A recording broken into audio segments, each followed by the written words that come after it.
Hello दोस्तों, आपका स्वागत है हमारे YouTube चैनल लॉर्ड बुद्धा 563 पर। आप लोगों ने अक्सर सुना होगा कि गौतम बुद्ध जाति नहीं मानते थे। बस यह कहते थे मनुष्य जाति से नहीं अपने कर्मों से श्रेष्ठ होता है और जाति सिर्फ दो ही है, स्त्री और पुरुष, बाकी सब पाखंड है। एक बार की बात है, एक बार गौतम बुद्ध अपने भिक्षु के साथ भिक्षाटन के लिए किसी गांव की तरफ जा रहे थे। तभी अचानक बुद्ध के पैरों में कांटा लग गया।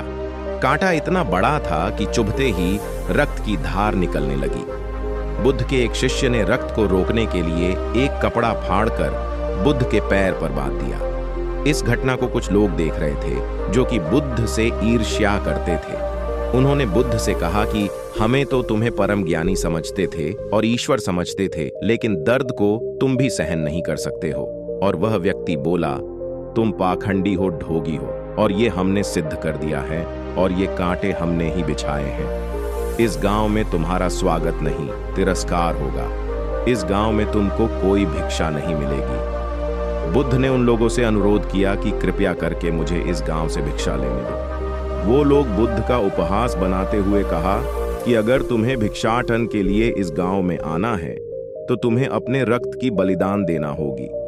तुमको इस कांटों के रास्ते से गुजरना होगा।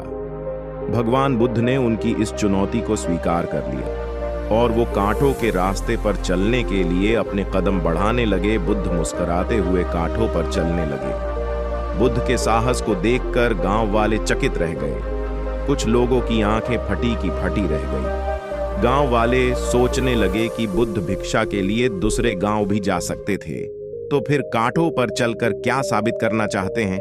गांव वाले बुद्ध के संदेश को इतनी जल्दी नहीं समझ पाए, पर वह बात भिक्षा की नहीं बल्कि जीवन को बदलने की थी। गांव वालों की भीड़ में से एक धीरज नाम का युवक था जो बुद्ध पर हो रहे अत्याचार को देखकर उससे ये सब देखा नहीं जा रहा था। वह दौड़कर गया और बुद्ध के पैरों के सामने से कांटे को हटाने लगा। तो गांव के कुछ लोग धीरज को रोकने लगे और बोलो, गांव से तेरा भी दाना पानी न देने की धमकी देने लगे।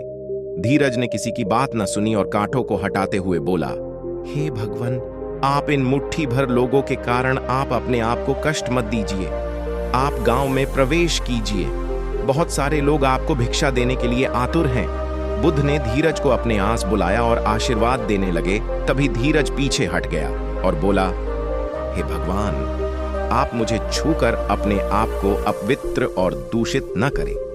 महात्मा बुद्ध ने कहा, तुम अपने आप को दूषित क्यों कहते हो? और तुम्हारे स्पर्श से कोई भी दूषित नहीं होता है। मनुष्य तो लोभ, लालच, घृणा, ईर्ष्या से दूषित होता है। तुम्हारे अंदर तो प्रेम भरा है। तुम दूसरों का सुख चाहते हो। तुम तो पवित्र हो। ये बातें सुनकर गांव के कुछ लोग बुद्ध से बोलो, तुम तो अपने आप को बड़ा ज्ञानी कहते हो। तुमको तो जाति का भी कोई ज्ञान ही नहीं है। तुम पाखंडी हो। बुद्ध बड़े ही शांत स्वभाव से कहते हैं, मानव से मानव की मानवता छिनना पाखड़ी की निशानी है। मुझे पाखंडी बोलकर यदि आपको संतोष मिलता है तो मेरे लिए दुख का कोई विषय नहीं है। कुछ लोग बुद्ध की इन बातों पर उल्टा सीधा बोलने लगे, ये तो धर्मशास्त्र हैं, फिर यह पाखंड कैसे हुआ? बुद्ध कहते हैं, हमारी उत्पत्ति इस सृष्टि से हुई है। जैसे नदियों का पानी सभी की समान रूप से प्यास बुझाता है, खुले जंगलों की हवा भी भेदभाव नहीं करती है। खुला आसमान हमारे पिता के समान हमारी परवरिश करता है। सृष्टिकर्ता ने भी कोई भेदभाव नहीं किया है। फिर हम इंसान कौन होते हैं भेदभाव करने वाले? मानव मानव में भेद करके अपने संबंधों को बिगाड़ते हैं।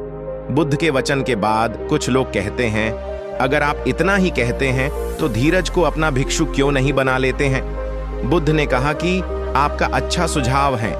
अगर धीरज तुम चाहते हो तो तुम मेरे भिक्षु बन सकते हो। बुद्ध के आमंत्रण पर धीरज बौद्ध भिक्षु बनता है। अगर आपको इस प्रकार के वीडियो और कहानी अच्छी लगती है तो हमारे YouTube चैनल को सब्सक्राइब करें। नमो बुद्धाय।